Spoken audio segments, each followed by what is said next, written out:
paid a living wage. Besides, I like working with people who bring their own lunches and drive little cars. Most teachers are pretty good people. Before teaching, I worked for a publishing house. I sat in a windowless cubicle writing textbooks, for which someone else made a lot of money. It isn't glamorous, but you can get rich if you can get every 8th grader in the state of Texas to read, or at least buy, your $30 book. And somehow people think that it is glamorous.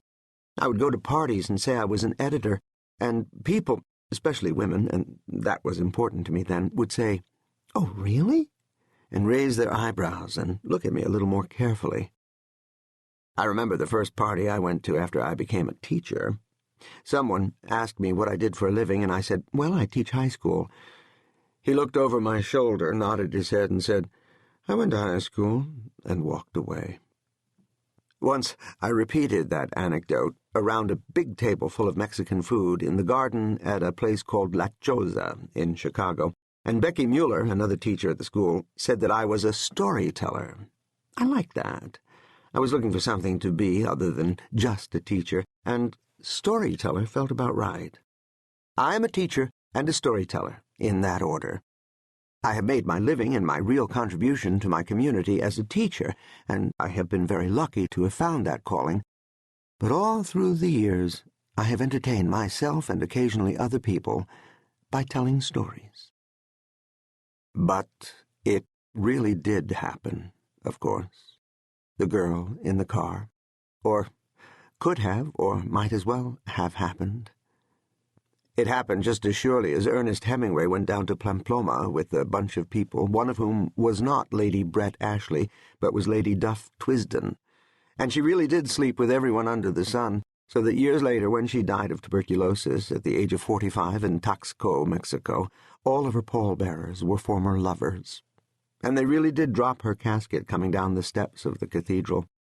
And those people all drank way too much and slept with each other, or tried to and couldn't, so that one morning, drinking coffee in the Café Iruña, or 6 months later in Paris, Hemingway said, "What if?" and "Suppose?" It happened just as surely as Stephen Crane was shipwrecked off the coast of Florida in 1896 and spent 4 days in a lifeboat, and then wrote one of the best American short stories ever about it. But it hadn't happened the night before, and of course the woman wasn't naked. I just put that in for purposes of teenage titillation. No, it was some time ago now, on a Friday evening in December, a week or two before winter break. I had stayed around to clear my desk, so it was after 6 when I was driving home for the weekend, tired and happy. And she really was swerving crazily and bouncing off curbs. I did get behind her, and as she went by, I just had a glimpse of her, and saw that she was quite beautiful, although I must tell you that I have a thing about falling in love with women I see through glass. Once, I had a fantasy that lasted some months about a drive-in bank teller with a sexy voice. I finally had to see who she was, so I went into the bank. From a distance, I spotted her at the drive-in window with her back to me, and I was thrilled. But when she turned around, I saw that she was horse-faced and middle-aged. I went back to my car, disappointed, and wondering what I had fallen in love with, and if I was still in love with it.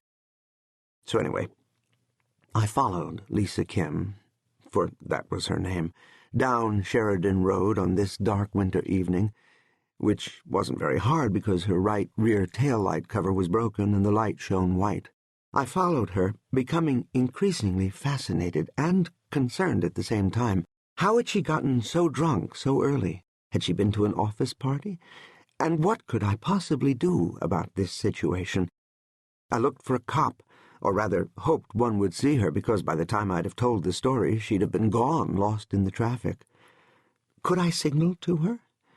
Should I pull up beside her and have another look? But there was no doubt she was in trouble, and besides, she might swerve into my lane and drive me into oncoming traffic. And why was I so concerned? Would I have been if she had been a woman on a cell phone in an SUV, a black guy with his cap on sideways, an old man? Then there was the stoplight, when I did pull up beside her, the one at Sheridan Road and Lake Street, the one